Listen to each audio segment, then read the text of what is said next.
ਪਿਆਰੇ ਬੱਚਿਓ, ਜਿਵੇਂ ਤੁਹਾਨੂੰ ਮੈਂ ਪਹਿਲੀ ਵੀਡੀਓ ਵਿੱਚ ਦੱਸਿਆ ਸੀ ਕਿ ਮੈਂ ਤੁਹਾਨੂੰ ਹਫ਼ਤੇ ਦੇ ਸਾਰੇ ਦਿਨਾਂ ਦੀਆਂ ਅਤੇ ਪੰਜਾਬੀ ਸੱਭਿਆਚਾਰ ਨਾਲ ਸੰਬੰਧਿਤ ਕਹਾਣੀਆਂ ਸੁਣਾਵਾਂਗੀ। ਅੱਜ ਆਪਾਂ ਮੰਗਲਵਾਰ ਦੀ ਕਹਾਣੀ ਸੁਣਾਂਗੇ।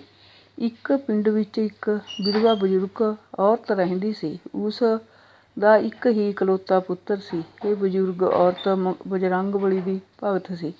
ਉਸ ਦਾ ਬਜਰੰਗ ਬਲੀ ਭਾਵ ਹਨੂੰਮਾਨ ਜੀ ਵਿੱਚ ਬਹੁਤ ਵਿਸ਼ਵਾਸ ਸੀ। ਉਹ ਬਜ਼ੁਰਗ ਔਰਤ ਆਪ ਰੋਟੀ ਖਾਣ ਤੋਂ ਪਹਿਲਾਂ ਸਭ ਤੋਂ ਪਹਿਲੀ ਰੋਟੀ ਬਜਰੰਗ ਬਲੀ ਨੂੰ ਦਿੰਦੀ, ਜਿਸ ਕਰਕੇ ਬਜਰੰਗ ਬਲੀ ਉਸ ਦੀ ਭਗਤੀ ਤੋਂ ਖੁਸ਼ ਹੋ ਕੇ ਹਰ ਰੋਜ਼ ਉਸ ਦੇ ਘਰ ਖੁਦ ਰੋਟੀ ਲੈਣ ਆਉਂਦੇ। ਬਜਰੰਗ ਬਲੀ ਜੀ ਰੋਟੀ ਲੈਣ ਸਮੇਂ ਆ ਕੇ ਬੋਲਦੇ, "ਪਾ ਮਾਈ ਰੋਟਾ ਲਾਲ ਲੰਗੋਟਾ, ਬਜਰੰਗ ਬਲੀ ਮੈਂ ਬੜਾ ਮੋਟਾ।" ਬਜ਼ੁਰਗ ਔਰਤ ਹਰ ਰੋਜ਼ ਬਜਰੰਗ ਬਲੀ ਨੂੰ ਰੋਟੀ ਪਾ ਦਿੰਦੀ। ਜਦੋਂ ਬਜ਼ੁਰਗ ਔਰਤ ਦਾ ਪੁੱਤਰ ਕੁਝ ਸਮੇਂ ਬਾਅਦ ਵੱਡਾ ਹੋ ਗਿਆ ਤਾਂ ਉਸਨੇ ਉਸ ਦਾ ਵਿਆਹ ਕਰ ਦਿੱਤਾ। ਬਜ਼ੁਰਗ ਔਰਤ ਦੀ ਬਹੂ ਉਸ ਨੂੰ 4 ਰੋਟੀਆਂ ਥਾਲੀ ਵਿੱਚ ਧਰ ਕੇ ਖਾਣ ਲਈ ਦੇ ਜਾਂਦੀ। ਬਜ਼ੁਰਗ ਔਰਤ 3 ਰੋਟੀਆਂ ਆਪ ਖਾ ਲੈਂਦੀ ਤੇ 1 ਰੋਟੀ ਬਜਰੰਗ ਬਲੀ ਨੂੰ ਦੇ ਦਿੰਦੀ। ਜਦੋਂ ਬਜ਼ੁਰਗ ਔਰਤ ਦੀ ਬਹੂ ਨੂੰ ਪਤਾ ਲੱਗਿਆ ਕਿ ਇਹ ਤਾਂ 3 ਰੋਟੀਆਂ ਹੀ ਖਾਂਦੀ ਹੈ ਤੇ 1 ਬਜਰੰਗ ਬਲੀ ਨੂੰ ਦੇ ਦਿੰਦੀ ਹੈ, ਤਾਂ ਉਸਨੇ ਬਜ਼ੁਰਗ ਔਰਤ ਨੂੰ 3 ਰੋਟੀਆਂ ਦੇਣੀਆਂ ਸ਼ੁਰੂ ਕਰ ਦਿੱਤੀਆਂ। ਫਿਰ ਬਜ਼ੁਰਗ ਔਰਤ ਨੇ 3 ਰੋਟੀਆਂ ਵਿੱਚੋਂ 2 ਆਪ ਖਾ ਲੈਣੀਆਂ ਤੇ 1 ਬਜਰੰਗ ਬਲੀ ਨੂੰ ਦੇ ਦੇਣੀ। ਪਰ ਬਜਰੰਗ ਬਲੀ ਨੇ ਕਦੇ ਵੀ ਆਉਣਾ ਬੰਦ ਨਹੀਂ ਕੀਤਾ ਤੇ ਹਰ ਰੋਜ਼ ਦੀ ਤਰ੍ਹਾਂ ਉਸੇ ਤਰ੍ਹਾਂ ਕਹਿਣਾ, "ਪਾ ਮਾਈ ਰੋਟਾ ਲਾਲ ਲੰਗੋਟਾ, ਬਜਰੰਗ ਬਲੀ ਮੈਂ ਬੜਾ ਮੋਟਾ।" ਇਸ ਤਰ੍ਹਾਂ ਬਹੂ ਨੂੰ ਜਦੋਂ ਪਤਾ ਲੱਗਿਆ ਕਿ ਇਹ ਤਾਂ ਹੁਣ ਵੀ 1 ਰੋਟੀ ਬਜਰੰਗ ਬਲੀ ਨੂੰ ਦਿੰਦੀ ਹੈ, ਤਾਂ ਉਸਨੇ ਬਜ਼ੁਰਗ ਔਰਤ ਦੀ 1 ਹੋਰ ਰੋਟੀ ਘਟਾ ਦਿੱਤੀ ਤੇ ਹੁਣ ਉਸ ਨੂੰ 2 ਰੋਟੀਆਂ ਹੀ ਦੇਣੀਆਂ ਸ਼ੁਰੂ ਕਰ ਦਿੱਤੀਆਂ। ਪਰ ਬਜ਼ੁਰਗ ਔਰਤ ਹੁਣ ਵੀ 1 ਰੋਟੀ ਆਪ ਖਾ ਲੈਂਦੀ ਤੇ 1 ਬਜਰੰਗ ਬਲੀ ਨੂੰ ਦੇ ਦਿੰਦੀ। ਹੁਣ ਬਹੂ 1 ਹੀ ਰੋਟੀ ਬਜ਼ੁਰਗ ਔਰਤ ਨੂੰ ਦੇਣ ਲੱਗੀ। ਬਜ਼ੁਰਗ ਔਰਤ ਉਸ ਵਿੱਚੋਂ ਅੱਧੀ ਰੋਟੀ ਆਪ ਖਾ ਲੈਂਦੀ ਤੇ ਅੱਧੀ ਬਜਰੰਗ ਬਲੀ ਨੂੰ ਪਾ ਦਿੰਦੀ। ਇਸ ਤੋਂ ਬਾਅਦ ਬਹੂ ਅੱਧੀ ਰੋਟੀ ਦੇਣ ਲੱਗ ਪਈ। ਹੁਣ ਬਜ਼ੁਰਗ ਔਰਤ ਉਹ ਅੱਧੀ ਰੋਟੀ ਬਜਰੰਗ ਬਲੀ ਨੂੰ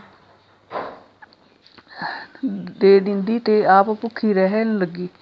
ਬਹੂ ਨੂੰ ਲੱਗਿਆ ਕਿ ਇਹ ਤਾਂ ਅੱਧੀ ਰੋਟੀ ਵੀ ਬਜਰੰਗ ਬਲੀ ਨੂੰ ਦੇ ਦਿੰਦੀ ਹੈ, ਤਾਂ ਉਸਨੇ ਬਜ਼ੁਰਗ ਔਰਤ ਨੂੰ ਰੋਟੀ ਦੇਣੀ ਹੀ ਬੰਦ ਕਰ ਦਿੱਤੀ। ਹਰ ਰੋਜ਼ ਦੀ ਤਰ੍ਹਾਂ ਜਦੋਂ ਬਜਰੰਗ ਬਲੀ ਰੋਟੀ ਲੈਣ ਆਏ ਤੇ ਕਹਿਣ ਲੱਗੇ, "ਦੇ ਮਾਈ ਰੋਟਾ ਲਾਲ ਲੰਗੋਟਾ, ਬਜਰੰਗ ਬਲੀ ਮੈਂ ਬੜਾ ਮੋਟਾ," ਤਾਂ ਉਸ ਬਜ਼ੁਰਗ ਔਰਤ ਦੇ ਘਰ ਕੋਲ ਇੱਕ ਬੋਹੜ ਦਾ ਦਰੱਖਤ ਸੀ ਤੇ ਬੋਹੜ ਦੇ ਪੱਤੇ ਤੋੜ ਕੇ ਬਜਰੰਗ ਬਲੀ ਨੂੰ ਦੇ ਦਿੱਤੇ। ਜਦੋਂ ਬਹੂ ਨੂੰ ਇਹ ਸਭ ਕੁਝ ਪਤਾ ਲੱਗਿਆ ਤਾਂ ਉਸਨੇ ਬਜ਼ੁਰਗ ਔਰਤ ਨੂੰ ਘਰੋਂ ਹੀ ਕੱਢ ਦਿੱਤਾ। ਵਿਚਾਰੀ ਬਜ਼ੁਰਗ ਔਰਤ ਦੁਖੀ ਹਿਰਦੇ ਨਾਲ ਨਦੀ ਕਿਨਾਰੇ ਜਾ ਕੇ ਰਹਿਣ ਲੱਗ ਪਈ। ਹੁਣ ਬਜਰੰਗ ਬਲੀ ਉਸ ਬਜ਼ੁਰਗ ਔਰਤ ਕੋਲ ਨਦੀ ਕਿਨਾਰੇ ਹੀ ਚਲਾ ਗਿਆ ਤੇ ਉਹੀ ਸ਼ਬਦ ਦੁਬਾਰਾ ਕਹਿਣ ਲੱਗਾ, "ਪਾ ਮਾਈ ਰੋਟਾ ਲਾਲ ਲੰਗੋਟਾ, ਬਜਰੰਗ ਬਲੀ ਮੈਂ ਬੜਾ ਮੋਟਾ।" ਹੁਣ ਬਜ਼ੁਰਗ ਔਰਤ ਕੋਲ ਕੁਝ ਵੀ ਨਹੀਂ ਸੀ। ਉਹ ਬਜਰੰਗ ਬਲੀ ਨੂੰ ਖਾਲੀ ਨਹੀਂ ਮੋੜਨਾ ਚਾਹੁੰਦੀ ਸੀ। ਇਸ ਲਈ ਉਸਨੇ ਨਦੀ ਦੇ ਕਿਨਾਰੇ ਤੋਂ ਮਿੱਟੀ ਦਾ ਇੱਕ ਡਲਾ ਚੁੱਕ ਕੇ ਬਜਰੰਗ ਬਲੀ ਨੂੰ ਪਾ ਦਿੱਤਾ। ਅਗਲੇ ਦਿਨ ਜਦੋਂ ਬਜਰੰਗ ਬਲੀ ਬਜ਼ੁਰਗ ਔਰਤ ਕੋਲ ਰੋਟੀ ਮੰਗਣ ਆਇਆ ਤਾਂ ਬਜ਼ੁਰਗ ਔਰਤ ਰੋਣ ਲੱਗ ਪਈ ਤੇ ਕਹਿਣ ਲੱਗੀ, "ਮਹਾਰਾਜ, ਹੁਣ ਮੇਰੇ ਕੋਲ ਤੁਹਾਨੂੰ ਦੇਣ ਲਈ ਕੁਝ ਵੀ ਨਹੀਂ। ਮੈਂ ਤਾਂ ਖੁਦ ਭੁੱਖੀ ਤੇ ਬੇਘਰ ਹੋਈ ਬੈਠੀ ਹਾਂ।" ਬਜਰੰਗ ਬਲੀ ਨੇ ਬਜ਼ੁਰਗ ਔਰਤ ਨੂੰ ਕਿਹਾ, "ਫਿਕਰ ਨਾ ਕਰ, ਅੱਖਾਂ ਬੰਦ ਕਰ।" ਜਦੋਂ ਬਜ਼ੁਰਗ ਔਰਤ ਨੇ ਅੱਖਾਂ ਬੰਦ ਕੀਤੀਆਂ ਤਾਂ ਬਜਰੰਗ ਬਲੀ ਨੇ ਇੱਕ ਵੱਡਾ ਸਾਰਾ ਮਹਿਲ ਉਸਾਰ ਦਿੱਤਾ ਤੇ ਉਸ ਵਿੱਚ ਸਾਰਾ ਖਾਣ ਪੀਣ ਦਾ ਸਮਾਨ ਵੀ ਭਰ ਦਿੱਤਾ। ਬਜਰੰਗ ਬਲੀ ਨੇ ਜਦੋਂ ਬਜ਼ੁਰਗ ਔਰਤ ਨੂੰ ਅੱਖਾਂ ਖੋਲ੍ਹਣ ਲਈ ਕਿਹਾ ਤਾਂ ਬਜ਼ੁਰਗ ਔਰਤ ਇੰਨਾ ਵੱਡਾ ਮਹਿਲ ਦੇਖ ਕੇ ਹੈਰਾਨ ਹੋ ਗਈ। ਉਸਨੇ ਬਜਰੰਗ ਬਲੀ ਨੂੰ ਕਿਹਾ, "ਮਹਾਰਾਜ, ਮੈਨੂੰ ਇੰਨੇ ਵੱਡੇ ਮਹਿਲ ਦੀ ਕੋਈ ਲੋੜ ਨਹੀਂ ਸੀ। ਮੇਰੇ ਲਈ ਇੱਕ ਕੋਠੜੀ ਹੀ ਬਹੁਤ ਸੀ।" ਇਸ ਤੇ ਬਜਰੰਗ ਬਲੀ ਨੇ ਕਿਹਾ, "ਮਾਈ, ਤੂੰ ਮੇਰੇ ਲਈ ਬਹੁਤ ਕੁਝ ਕੀਤਾ ਹੈ। ਮੇਰੇ ਲਈ ਤੂੰ ਭੁੱਖੀ ਵੀ ਰਹੀ ਹੈ, ਇਸ ਲਈ ਇਹ ਤਾਂ ਮੇਰਾ ਫਰਜ਼ ਹੈ।" ਹੁਣ ਬਜ਼ੁਰਗ ਔਰਤ ਇਕੱਲੀ ਉਸ ਮਹਿਲ ਵਿੱਚ ਖੁਸ਼ ਰਹਿਣ ਲੱਗੀ ਅਤੇ ਹਰ ਰੋਜ਼ ਬਜਰੰਗਬਲੀ ਨੂੰ ਵੀ ਰੋਟੀ ਪਾਉਣ ਲੱਗੀ। ਦੂਜੇ ਪਾਸੇ ਉਸ ਦੇ ਨੂੰਹ ਪੁੱਤਰ ਦਾ ਬੁਰਾ ਹਾਲ ਹੋ ਗਿਆ, ਕਿਉਂਕਿ ਉਹਨਾਂ ਨੇ ਆਪਣੀ ਮਾਂ ਨੂੰ ਬੁਰੀ ਹਾਲਤ ਵਿੱਚ ਘਰੋਂ ਕੱਢਿਆ ਸੀ, ਜਿਸ ਕਰਕੇ ਪਰਮਾਤਮਾ ਉਹਨਾਂ ਤੋਂ ਨਾਰਾਜ਼ ਹੋ ਗਿਆ। ਉਹਨਾਂ ਦਾ ਸਾਰਾ ਕੰਮ ਕਾਜ ਠੱਪ ਹੋ ਗਿਆ। ਉਹ ਭੁੱਖੇ ਮਰਨ ਲੱਗੇ।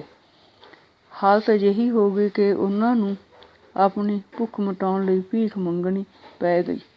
ਇੱਕ ਦਿਨ ਭੀਖ ਮੰਗਦੇ ਮੰਗਦੇ ਉਹ ਨਦੀ ਕਿਨਾਰੇ ਪਹੁੰਚ ਗਏ। ਉੱਥੇ ਉਹਨਾਂ ਨੇ ਜਦੋਂ ਇੰਨਾ ਸੋਹਣਾ ਤੇ ਇੰਨਾ ਵੱਡਾ ਮਹਿਲ ਦੇਖਿਆ ਤਾਂ ਉਹ ਕਹਿਣ ਲੱਗੇ ਭੀਖ ਮੰਗਣ ਲਈ ਚਲੇ ਗਏ ਅਤੇ ਜਾ ਕੇ ਭੀਖ ਮੰਗਣ ਲੱਗੇ। ਜਦੋਂ ਬਜ਼ੁਰਗ ਔਰਤ ਉਹਨਾਂ ਨੂੰ ਖਾਣ ਪੀਣ ਦਾ ਸਮਾਨ ਦੇਣ ਲਈ ਬਾਹਰ ਆਈ ਤਾਂ ਆਪ ਨੇ ਬਹੂ ਤੇ ਪੁੱਤਰ ਨੂੰ ਇਸ ਹਾਲਤ ਵਿੱਚ ਦੇਖ ਕੇ ਉਸਦੇ ਹੋਸ਼ ਉੱਡ ਗਏ।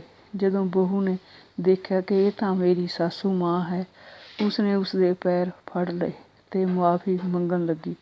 ਬਜ਼ੁਰਗ ਔਰਤ ਨੂੰ ਤਰਸ ਆ ਗਿਆ। ਉਸਨੇ ਉਹਨਾਂ ਨੂੰ ਆਪਣੇ ਘਰ ਵਿੱਚ ਰੱਖ ਲਿਆ ਤੇ ਖਾਣ ਪੀਣ ਨੂੰ ਰੋਟੀ ਪਾਣੀ ਦਿੱਤਾ ਅਤੇ ਪਹਿਨਣ ਨੂੰ ਕੱਪੜੇ ਦਿੱਤੇ। ਅਗਲੇ ਦਿਨ ਜਦੋਂ ਬਜਰੰਗਬਲੀ ਬਜ਼ੁਰਗ ਔਰਤ ਦੇ ਘਰ ਰੋਟੀ ਮੰਗਣ ਆਇਆ ਤੇ ਕਹਿਣ ਲੱਗਾ, ਦੇ ਮਾਈ ਰੋਟਾ ਲਾਲ ਲੰਗੋਟਾ, ਬਜਰੰਗਬਲੀ ਮੈਂ ਬੜਾ ਮੋਟਾ। ਜਦੋਂ ਬਜ਼ੁਰਗ ਔਰਤ ਦੀ ਬਹੂ ਨੇ ਇਹ ਸ਼ਬਦ ਸੁਣੇ ਤਾਂ ਉਸਨੇ ਬਜ਼ੁਰਗ ਔਰਤ ਨੂੰ ਕਿਹਾ, ਮਾਂ ਅੱਜ ਰੋਟੀ ਮੈਂ ਪਾਉਣ ਜਾਵਾਂਗੀ। ਜਦੋਂ ਬਹੂ ਬਜਰੰਗਬਲੀ ਨੂੰ ਰੋਟੀ ਦੇਣ ਗਈ ਤਾਂ ਬਜਰੰਗਬਲੀ ਨੇ ਆਪਣੇ ਕਦਮ ਪਿੱਛੇ ਹਟਾ ਲਏ ਤੇ ਕਿਹਾ ਕਿ ਦੁਸ਼ਟ ਔਰਤ, ਮੈਂ ਤੇਰੇ ਹੱਥ ਤੋਂ ਰੋਟੀ ਨਹੀਂ ਲਵਾਂਗਾ। ਤੂੰ ਮੇਰੀ ਰੋਟੀ ਕਰਕੇ ਆਪਣੀ ਸੱਸ ਮਾਂ ਨੂੰ ਘਰੋਂ ਕੱਢਿਆ, ਮੈਂ ਤੈਨੂੰ ਕਦੇ ਮਾਫ਼ ਨਹੀਂ ਕਰਾਂਗਾ। ਬਜ਼ੁਰਗ ਔਰਤ ਇਹ ਸਭ ਕੁਝ ਸੁਣ ਰਹੀ ਸੀ। ਇਸ 'ਤੇ ਬਜ਼ੁਰਗ ਔਰਤ ਨੇ ਕਿਹਾ, ਨਹੀਂ ਮਹਾਰਾਜ, ਹੁਣ ਇਹ ਸੁਧਰ ਗਏ ਹਨ, ਤੁਸੀਂ ਇਹਨਾਂ ਨੂੰ ਮਾਫ਼ ਕਰ ਦਿਓ।